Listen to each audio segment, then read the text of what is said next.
Friends, welcome to my YouTube channel. आज की video में हम बात करने वाले हैं नर्सरी क्लास के बच्चों की हिंदी सिलेबस की सीट के बारे में कि जो बच्चा सबसे पहले आ से अनार की जो स्टार्टिंग है वो कैसे करता है। सबसे पहले हम बच्चों को जैसे कि जो इंग्लिश की जो वीडियो थी उसमें हमने स्लीप एंड स्टैंड लाइन के बारे में बच्चों को बताया था, उसी तरह इस वीडियो में भी सबसे पहले हिंदी सिलेबस शीट में स्लीप एंड स्टैंड लाइन का रिवाइज करवाते हैं, जिससे कि जब बच्चा आना सिखाते हैं बच्चों को हम इस तरह डॉट्स देते हैं और फिर बच्चों को इस तरह से ट्रेसिंग करने के लिए देते हैं।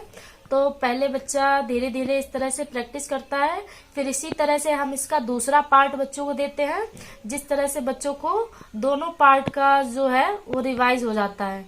फिर इस तरह से करने के बाद हम आ से अनार जो दोनों पार्ट्स हैं इसको ज्वाइंट करके देते हैं। तो इस तरह से बच्चों को हेल्प मिलती है दोनों कर्व ज्वाइंट करके आ से अनार की जो स्टार्टिंग है वो किस तरह से करते हैं। इस तरह से इसमें बच्चे धीरे धीरे बनाना सीखते हैं।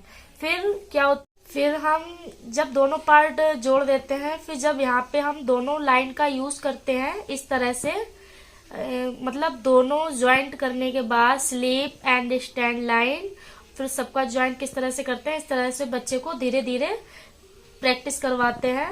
इस तरह से हम आ से जो डॉट्स दे रखे हैं हमने पूरा आ से अनार कंप्लीट हो गया। इसके बाद फिर हम बच्चों को जब ये प्रैक्टिस अच्छे से हो जाती है फिर हम डॉट्स देते हैं। इस तरह से बच्चे को बिना देखे अच्छे से प्रैक्टिस हो जाए, इस तरह से डॉट से डॉट मिलाकर बच्चा आ से अनार बनाना सीख जाए। इसके बाद हम क्या करते हैं, नर्सरी का बच्चा होता है उससे मतलब स्टार्टिंग में डिफिकल्ट थोड़ा और अदर वर्ड ना पड़े, फिर हम आ से बनने वाले जो भी अक्षर होते हैं जैसे आ से अनार, बड़े आ से आम, छोटे से उल्लू, बड़े से ऊंट, ओ से ओखली, औ से औरत, अंग से अंगूर, आ खाली। तो इस तरह से जो आ से अनार से बनने वाले जो भी अक्षर हैं इस तरह से बच्चों को कंप्लीट करवाते हैं। ये थोड़ा इजी पढ़ते हैं। तो आ से आ तक के ये तो अक्षर सारे कंप्लीट हो गए। फिर हम इसके जो नेक्स्ट वीडियो होगी उसमें हम ई से इमली और जो भी थोड़े ए से एड़ी इस तरह के जो भी अक्षर हैं उसकी प्रैक्टिस करवाएंगे। आज के लिए इतना काफी है।